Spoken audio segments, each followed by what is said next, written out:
자, 운동량과 충격량 이야기가 나옵니다, 이제. 그런데 처음에 보면은 관성에 대한 이야기 나왔죠. 관성. 일단, 제목이 관성입니다. 제목이 나오잖아. 항상 모든 부분 다 똑같아. 그 제목이 뜻하는 바가 뭔지를 먼저 이해를 하고 알아둬야 됩니다. 외워야 될 거 외우고요. 이해할 건 이해하죠. 관성이라고 하는 것은 뭐냐면 어떤 물체가 있으면 이 물체가 운동 상태를 그대로 유지하려고 하는 상태를 얘기하는 거예요. 그런 성질을 얘기합니다. 다시 어떤 물체가 이렇게 있으면 이 물체가 이 상태를 유지하려는 성질. 간단하게 얘기하면 어떤 상태를 유지하려는 성질.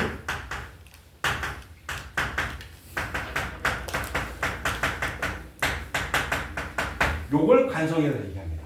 그럼 뭔 얘기냐면 얘는 가만히 있잖아 지금. 정지해 있잖아. 얘는 계속 정지하고 싶어해. 변화를 싫어해요. 그리고 얘가 만약에 운동을 하고 있어요. 운동을 하고 있습니다. 운동하고 있으면 얘는 계속 운동하고 싶어해. 멈추기 싫어해. 요게 바로 뭐라고요? 요게 관성이라고요. 내가 운동을 하고 있으면요. 나는 계속 운동하고 싶어 합니다. 근데 여기에 돌뿌리가 있어. 나의 운동을 방해해. 그럼 나는 어떻게 돼요? 나는 가만히 있고 싶어요. 근데 버스가 출발합니다. 내 몸이 어떻게 돼?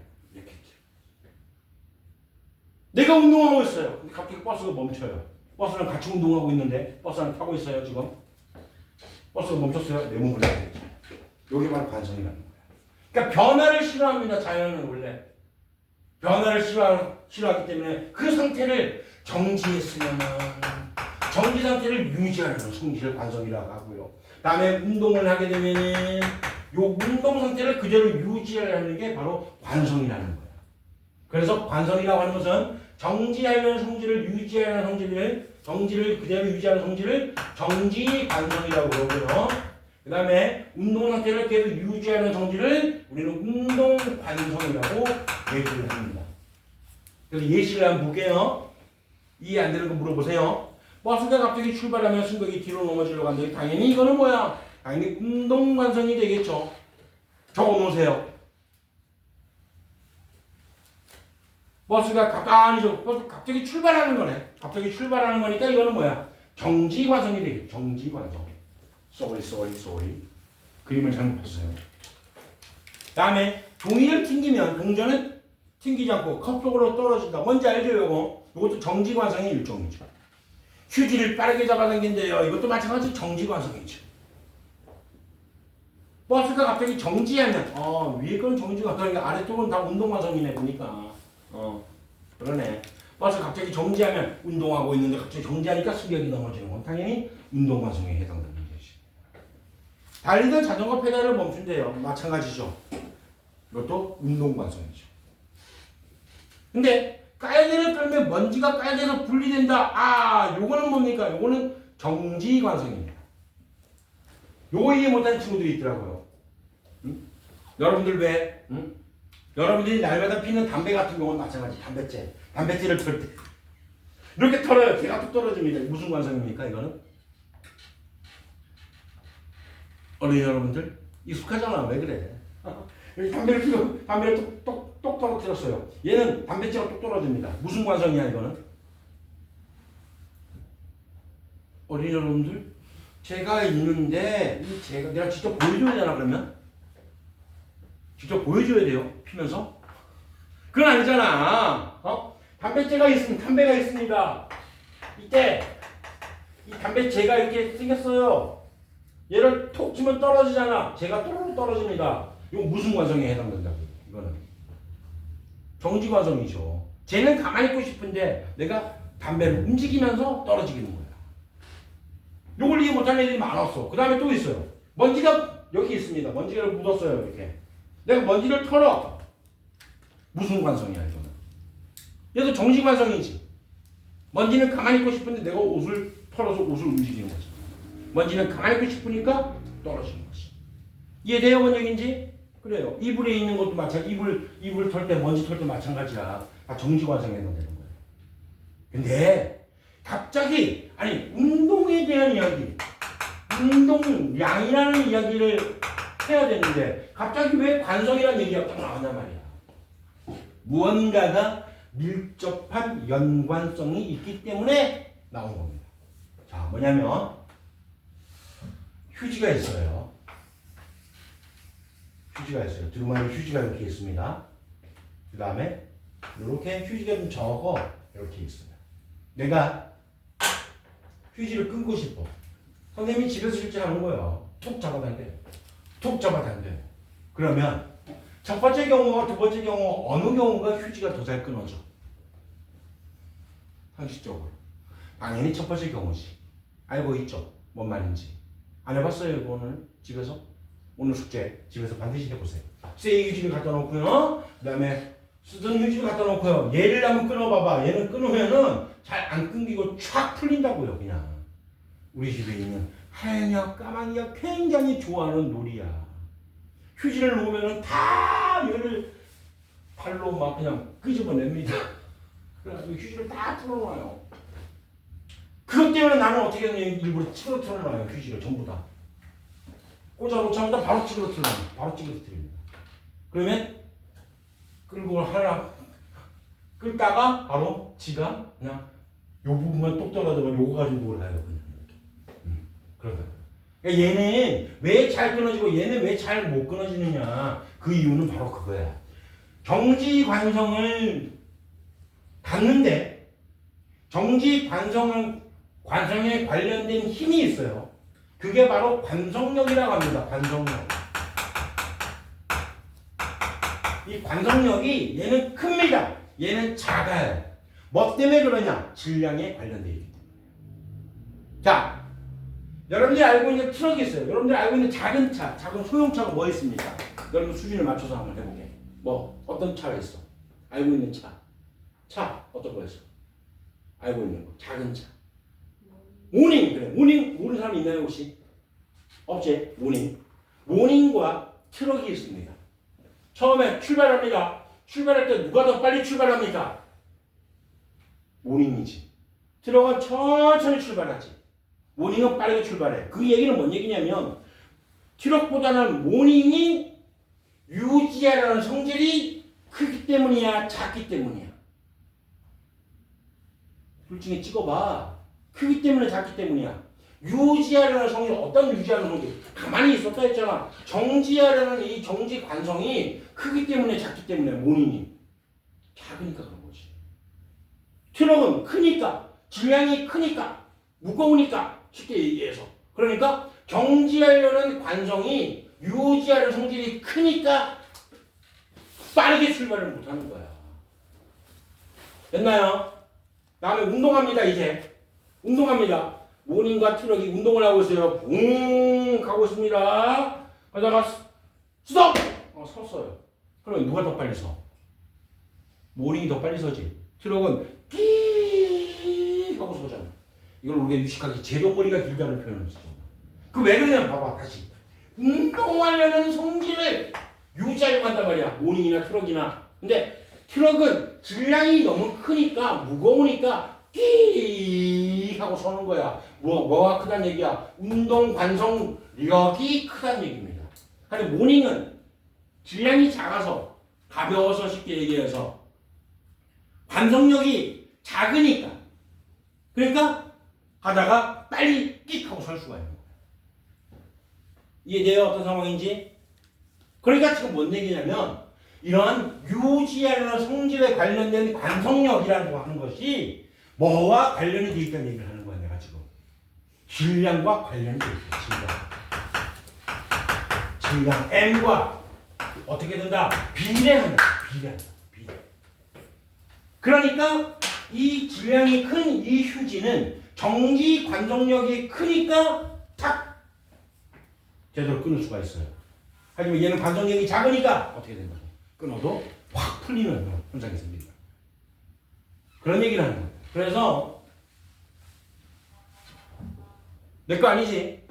나 갑자기 난 문자 온 줄 알고 밖에서 트럭이 빵빵 되네요. 자기 얘기 또 하는 줄 알고 있어요. 또 빵빵빵 되네요. 아 참 짜증 아주 그냥 적당히 하지 얘가 알고 있는데 우리는 관성력이라고 하는 것은 질량과 비례해요. 그렇기 때문에 큰 차는 운동하고 있으면 달리고 있을 때 그 차 앞에 함부로 끼어들면 안 됩니다. 왜? 얘는 멈춰도 끽 하고 멈추지 못하고 끽 하고 멈추니까 관성력이 크기 때문에 질량이 커서. 근데 운동량이라는 걸 얘기하고 있는데 왜 갑자기 이걸 얘기해야 되는 이걸 계속 얘기하느냐? 밀접한 연관성이 또 있는 거예요. 뭔 얘기냐면 봐라. 이거 다시 다른 말로 한번 해볼까요? 모닝과 트럭으로 다시 갑니다. 그러면 트럭은 관성력이 커요. 질량이 커서. 그래서 가만히 있으면 가만히 있고 싶은데 운동을 해야 되는 상황이야. 그러니까 운동하기가 힘들어. 정지 관성이 크니까. 그 다음에 운동하고 있으면 운동 관성이 크니까 잘 멈추기가 어려워. 운동하는 성질을 계속 유지하려는 관성력이 크기 때문에. 근데 운동량도 똑같아요. 운동량. 트럭 자체의 운동량이 크니까 변화시키기도 어렵고 멈추기도 어려운 거야. 모닝은 운동량이 작으니까 얘는 질량이 작아서 그러다 보니까 출발하기도 쉽고 멈추기도 쉬운 거예요. 그러니까 결과적으로는 이 관성과 운동량은 밀접한 연관성이 있다는 얘기가 되는 거예요. 자, 이제 초등학생도 이해되게끔 쉬운 설명을 할게요. 유치원생도 이해할 수 있어요. 저 높은 산이 있습니다. 근데 거기서 돌이 굴러 내려와요. 이만한 돌이 굴러 내려옵니다. 막 굴러 내려와요. 가만히 멀뚱멀뚱 보면서 돌 굴러 오는구나 하는 사람이 세상에 어디 있니? 겁나 무섭지. 네, 맞으면 돌에 깔리면 자기는 죽을 수도 있다라는 생각을 하니까 당연히 피하겠지. 근데 요만한 돌이 떼굴떼굴 굴러 내려옵니다. 굴러오든 말든 굴러오는구나. 오면 발로 쿵 차겠죠. 당연히 안 피하죠. 왜 그러냐면 우리는 이미 알고 있는 거야. 큰 돌이 운동량이 더 크고 작은 돌이 운동량이 작다는 걸 알고 있어요. 그러면 결과적으로 무슨 얘기냐면 이 운동량은 한글로만 일단 쓸게요. 운동량은 질량과 당연히 비례합니다. 당연한 거야. 그 다음 요 운동량은 똑같은 돌입니다. 근데 하나는 거의 빛의 속도로 엄청나게 빠르게 막 내려옵니다. 당연히 피해야죠. 맞으면 죽죠. 몸이 뚫릴 수도 있어요. 그 정도면. 그런데 요만한 똑같은 돌이 떼굴떼굴 굴러 내려옵니다. 그러면 뭐야? 안 피해도 되겠죠. 당연한 이야기죠. 그러니까 뭐야? 운동량은 또 뭐와 비례하냐면 속도하고도 비례합니다. 속도와 비례.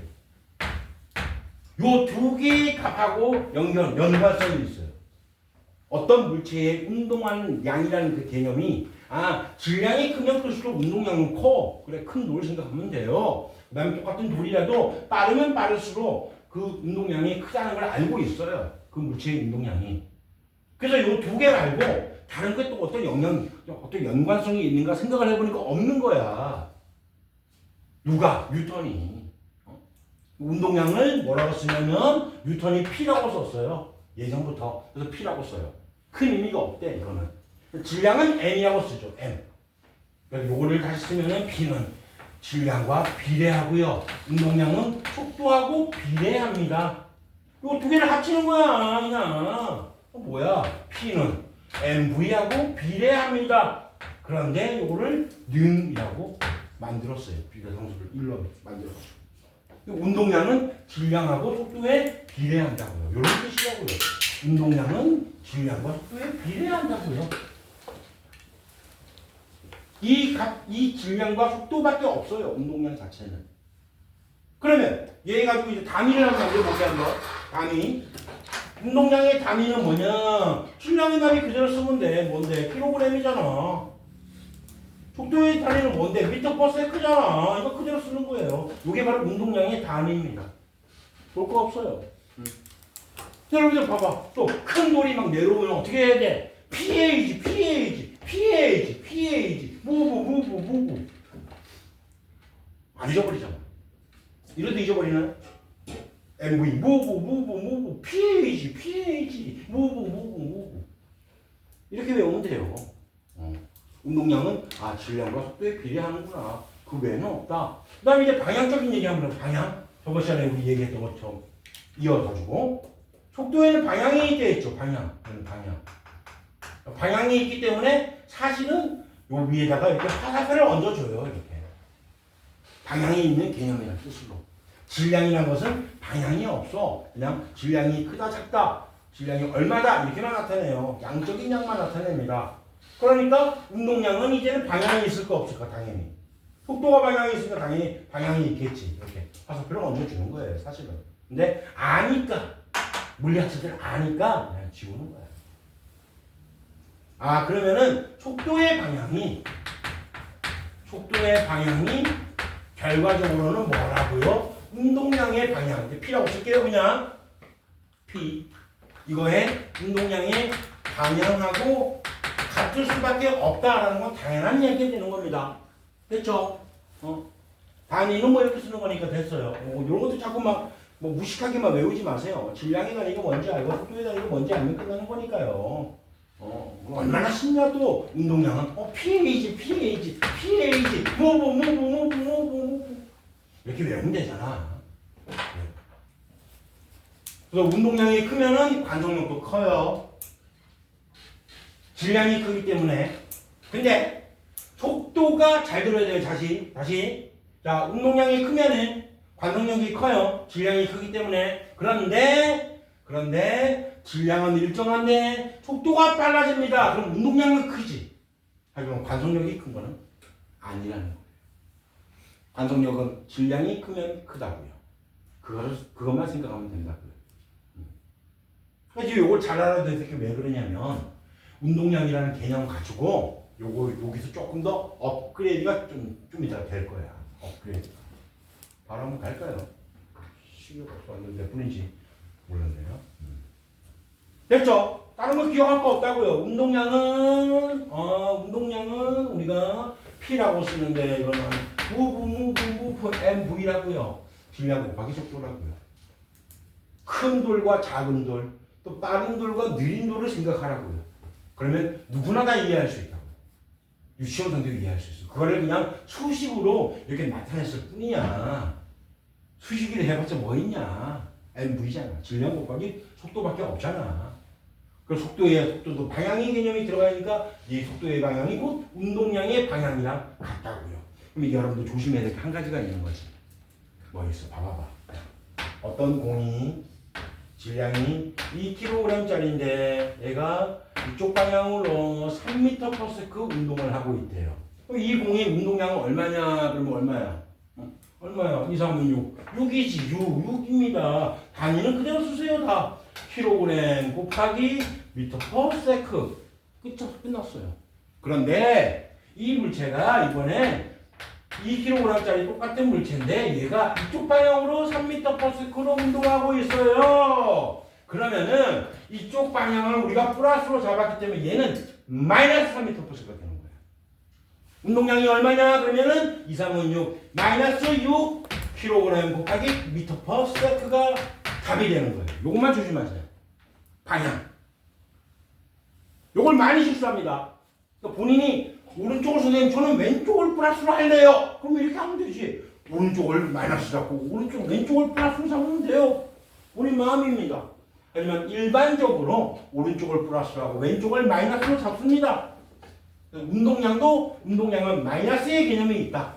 왜? 속도가 마이너스 개념이 있으니까. 됐죠? 완벽하게 따라와야 돼요. 그러면 이제 넘어가 볼게요.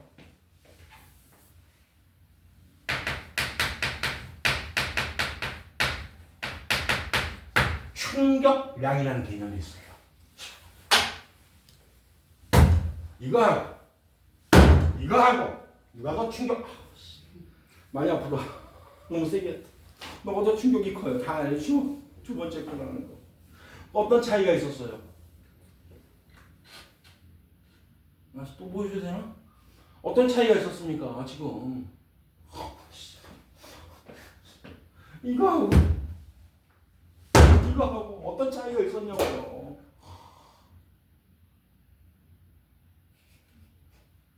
오늘 9시까지 이것만 한번 해보자. 좋다. 한번 해보자. 이거 하고 오늘 집안 다 부숴버린다. 이거하고 어떤 차이가 있었냐고요. 아프다 쌍새끼들아. 힘의 차이가 있었죠. 알잖아.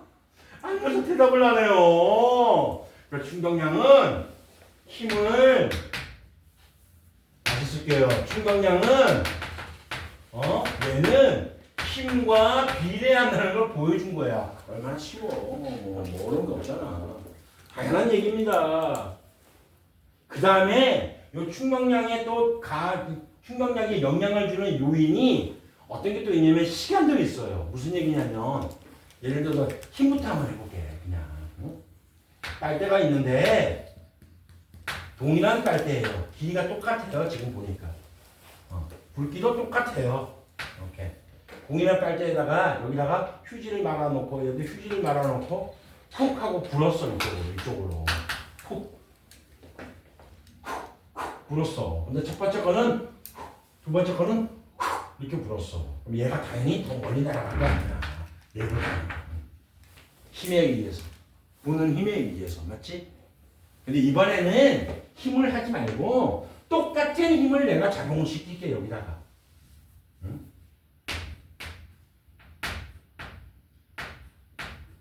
완벽하게 똑같다. 화살표 길이가 똑같은 힘을 작용시키고 한쪽은 빨대를 길게 이렇게 내가 만들어 볼게. 이렇게 하면 또 얘가 또 기니까 또 더 멀리 그렇게 생각할까 봐. 내가 땡길게 이쪽으로.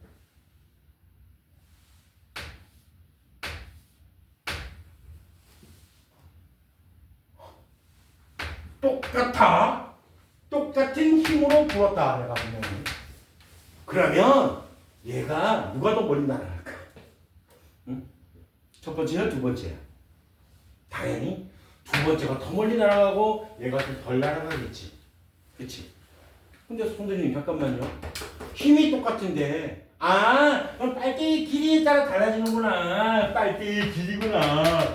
빨대의 길이와 비례하는 거구나. 충격량은 이렇게 생각하지 마시라고요. 뭐냐면 빨대의 길이가 길어짐으로 인해 가지고 실제 요 힘이 작용하는 내가 불 때 힘이 작용하는 시간이 얘는 굉장히 길어졌어요. 얘보다는 이만큼이 더 길어졌어. 맞나요?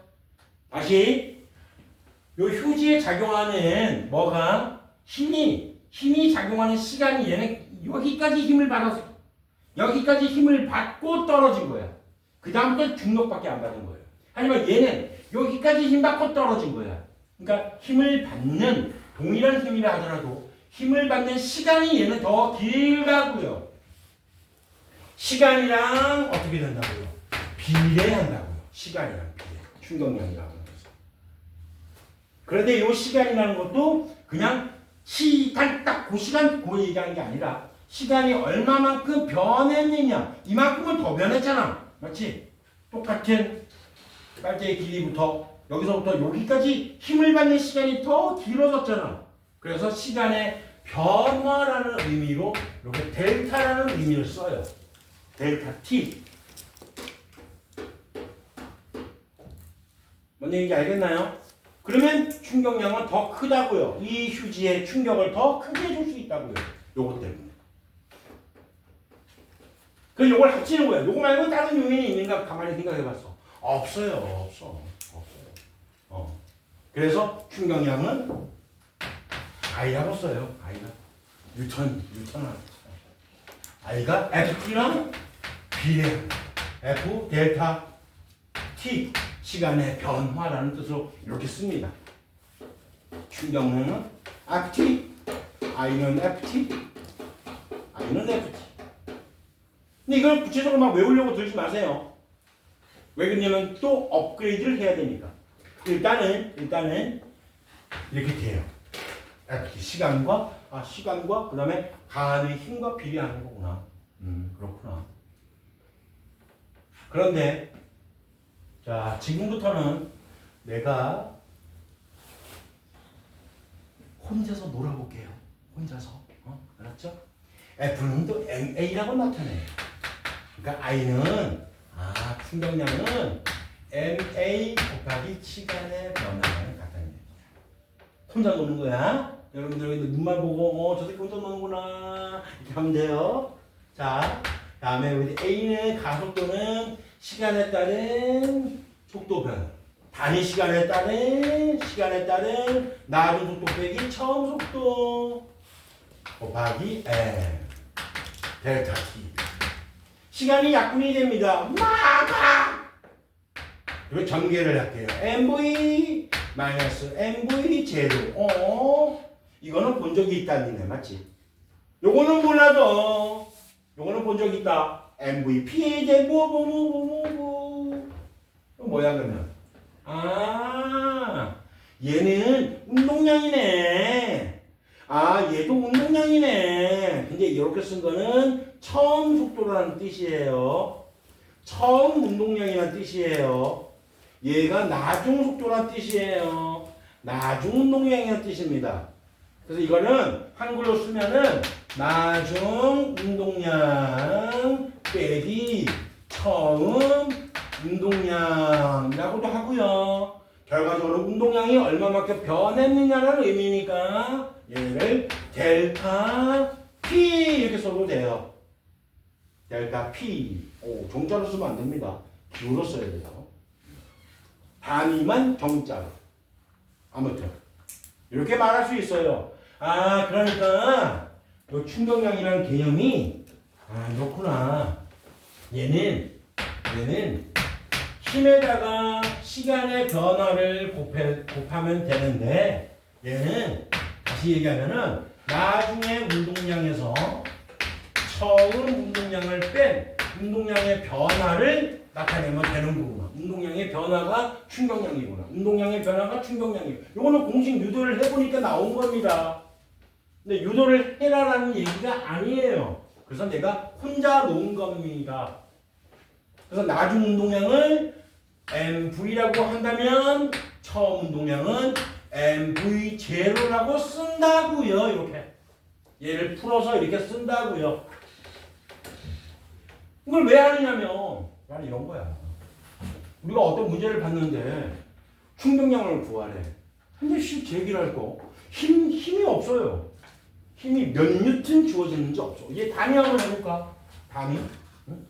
충격량의 단위는 이게 뭐의 단위? 뉴턴이잖아. 힘의 단위는 뉴턴. 시간의 단위는 세컨드. 이게 바로 충격량의 단위예요. 충격량의 단위. 근데 힘도 방향이 있잖아. 얘도 방향이 있어요. 그렇기 때문에 힘의 방향과 충격량의 방향이 똑같아요. 그러니까 힘의 방향 오른쪽으로 플러스해서 왼쪽은 마이너스가 되는 거예요.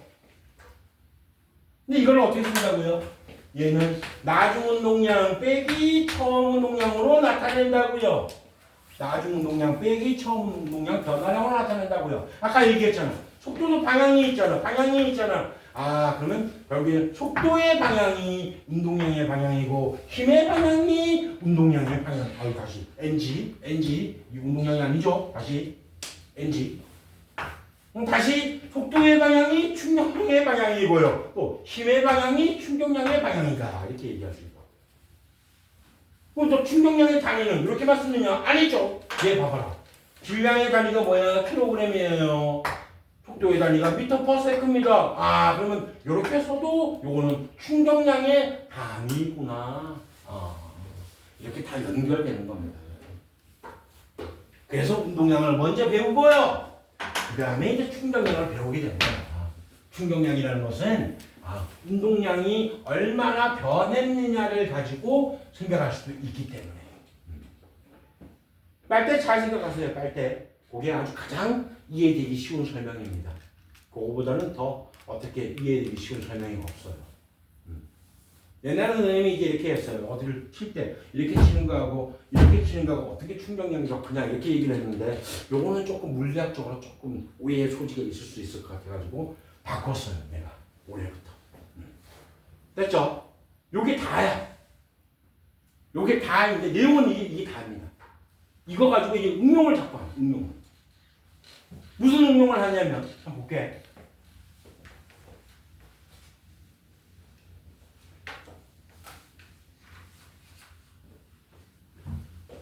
콘크리트 바닥이 있습니다. 한쪽은 방석을 깔았어요. 한쪽은 그냥 바닥이에요. 여기다가 똑같은 높이에서 똑같은 재질로 된 유리컵을 떨어뜨립니다. 똑같은 높이에 떨어뜨려요. 그러면 우리는 알아. 얘는 깨지고요. 얘는 깨지고요. 얘는 안 깨져요. 왜? 초딩 수준으로 대답 한번 해보죠. 왜? 얘는 유치원 수준 해볼까? 얘는 방석이 있어서요. 안 깨지고요. 얘는 방석이 없어서 깨져요. 유치원식의 대답이죠. 초딩 수준 가볼까? 얘는 방석이 푹신해서 안 깨지고요. 얘는 푹신한 게 없어서 깨져요. 맞는 말이에요. 틀린 말 아니야. 맞죠? 중딩 수준으로 가볼까요? 중딩 수준으로. 얘는 충격이 흡수돼서 깨지고요. 얘는 충격이 흡수가 안 돼서 다시 NG. 자, 중딩 수준으로 가볼까요? 얘는 충격이 흡수돼서 안 깨지고요. 얘는 충격이 흡수가 안 돼서 깨져요. 이렇게 얘기할 거예요. 됐나요? 이제 고딩 수준은 뭐라고 대답해야 되느냐? 이 유리장이 받는 충격량은 똑같아요. 그러니까 F 델타 T가 똑같다고요. 왜? 같은 높이에서 떨어지고 또 같은 재질이라고 내가 얘기했죠. 당연히 똑같이. 컵이 이 바닥과 닿을 때 이 유리컵이 바닥과 닿을 때 이 충격량은 똑같다고. 달라질 게 없다고요. 됐나요? 그런데 이 방석은 바닥에 닿는데 걸리는 시간이 방석 때문에 바닥에 닿는데 걸리는 시간이 굉장히 길어요. 맞지? 하지만 여기는 바닥에 금방 닿아버려. 바닥에 닿는데 걸리는 시간이 굉장히 짧아요. 근데 두 개가 같다고요. 그러니까 F가 작아지고 F가 커지죠. 그러니까 같아지죠. 이해돼요? 그래서 얘는 깨지는 거야. 왜? 힘을 많이 받는 요 힘을 우리가 뭐라고 그러냐? 충격량에도 관련된 요 힘을 단순한 힘이 아니라 이거를 우리가 충격력이라고 합니다. 충격력. 정리를 한번 해볼까요? 그러면 다시 한번 처음부터 고딩 수준으로 정리를 한번 해봅시다. 왜 방석에 있는 유리컵이 안 깨졌는지. 동일한 높이에서 동일한 재질을 사용한 유리잔을 떨어뜨리기 때문에 뭐는 똑같다고요? 충격량은 똑같다고요. I는 FT가 똑같다고요. 하지만 이쪽에 있는 방석에 떨어지는 이 유리컵은 바닥에 닿는데 걸리는 시간이 길어지기 때문에 시간이 길어지고 얘는 짧기 때문에 결과적으로는 힘이 충격력이 얘는 작아지고 얘는 커져서 깨진다고요. 이렇게 얘기하면 돼요. 됐나요? 이러한 원리를 이용하는 게 대표적으로 자동차의 에어백이죠. 에어백. 사고가 딱 나면은 사람이 왜 죽느냐? 어디에 부딪혀서 죽는 거야. 사람이. 그러면 부딪히지 않게 하려고 에어백이 터지지. 그러면 얘가 안전벨트를 메고 있지만 사고가 크게 나서 안 된다. 내가 하면 안 된다. 오늘 차 타고 집에 가야 되는데 안 된다. 좋다. 나 말고 찰스라는 사람이 걔가 운전하려고 가다가 갑자기 사고가 크게 났어. 그러면 사고가 났을 때 안전벨트를 맸다 하더라도 몸이 튕기면서 앞에 운전대에 머리를 박겠죠. 그치? 그때 에어백이 터지면서 내 머리가 아니라 진짜 왜 이러냐. 안 돼. 큰일 난다. 안 된다. 패. 안 된다. 큰일 난다. 사고 난다. 찰스의 머리가 운전대에 박으려고 할 때 그 시간을 길게 해주잖아. 에어백 때문에. 그치? 그래서 충격력을 적게 받게 한다. 단순히 충격을 흡수한다라는 개념이 사실은 충격량과 충격력과 이 시간과 굉장히 밀접한 관련성이 있었던 얘기예요. 여러분 높은 데 떨어질 때 무릎을 이렇게 굽히죠. 이렇게. 아우 힘들다. 아프다. 무릎을 굽혀요. 그 굽히는 이유도 마찬가지입니다. 내가 그냥 이렇게 떨어져 와 지금 척추까지 지금 머리까지 지금 충격이 확 전해졌어. 요때 내가 무릎을 굽히면서 시간을 길게 해주는 거야. 그래서 충격력이 적은 거예요. 근데 똑같이 뛰어도 이렇게 떨어져. 지금 여기까지 전해졌어요. 실제로. 찌릿합니다. 충격이 그대로 전해진 거죠. 그래서 이제 보면은 남자들이 군대 가서 물론 특수부대겠지만 낙하산 타고 떨어질 때 지상에 딱 닿을 때 그때 낙하산 타고 올라가기 전에 뭐부터 연습하냐면 떨어져서 낙법하는 연습부터 먼저 합니다. 지겹도록 연습합니다. 아주 그냥 높은 데 낙하산 타고 떨어질 때 그냥 단순히 무릎을 이렇게 하면 될 줄 알아? 아니야. 충격이 굉장해요. 그 힘이 이 충격력이 어마어마합니다. 충격량이 어마어마해요. 그래서 잘못하다가 하반신 마비까지 되고 실제로 내가 아는 동생 같은 경우는 거의 죽다가 살았어요. 지금 걸어다녀. 다행히. 하반신 마비에다가 막 그냥 다 뼈가 척추뼈가 아작이 났었대. 특수부대. 근데 그 훈련을 엄청나게 한다고. 떨어져서 이러면서 구르면서 낙법하는 훈련을 지겹도록 연습하고 올라가서 떨어져요. 나는 해봤느냐? 나는 일반 부대에서 안 해봤어요. 무서워요. 높은 데서 떨어지면 무섭습니다. 아무튼 충격량이 굉장히 크니까 얘를 어떻게 한다? 똑같은 충격량이 작용하더라도 바닥에 닿는 데 걸리는 시간, 충격력이 작용하는 시간을 길게 함으로 인해 가지고 이 충격력을 작게 만든다. 원리가 그런 거예요. 자동차 에어백 또는 신발에 있는 쿠션이 있지, 쿠션 같은 것도 마찬가지 현상이고요. 다 똑같은 이야기입니다. 그래서 요걸 이제 그래프화 시켜가지고 얘기를 해보면요. 그래프화 요 상황을 그래프로 한번 그려볼게요. 요 상황을.